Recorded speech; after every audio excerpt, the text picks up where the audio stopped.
Масштабная реконструкция дорог Якутска продолжается. Работы ведутся на улицах Ярославского, Короленко, Горького и на Покровском тракте. Более подробно расскажет Анастасия Данилова.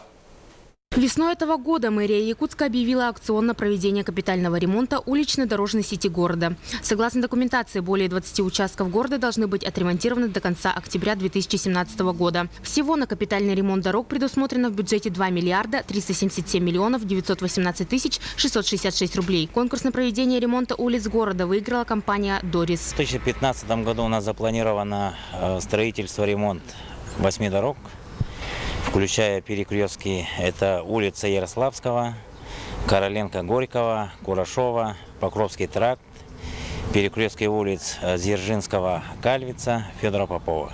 С начала лета проходит капитальный ремонт улицы Ярославского на участке от улицы Хабарова до улицы Кулаковского. Строители расширяют дорогу до 4 полос. В ходе реконструкции, помимо увеличения количества полос, дорожники очистили и разровняли бывшие газоны от деревьев, отсыпали песком и гравием и приступили к асфальтированию одного из участков. Проезд участка дороги от Курашова до Амосова перекрыт для транспорта.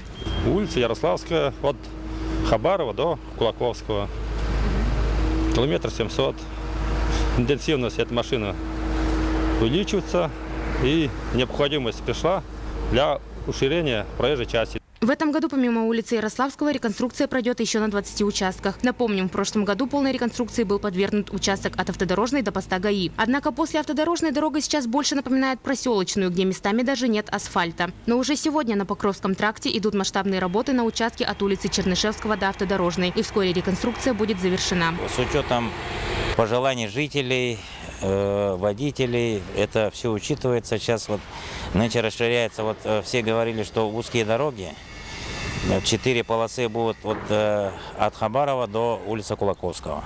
Отремонтируют улицы Короленко, Курашова, Дзержинского. Реконструируют улицу Экспериментальная, Билибина и Кузьмина. Также принято расширить перекрестки Дзержинского, Пояркова, Дзержинского, Федора Попова и Дзержинского, Кальвица с оборудованием удобных карманов для правого поворота. Основные работы будут завершены в конце октября. Анастасия Данилова, Василий Соловьев, НВК «Саха», Якутск.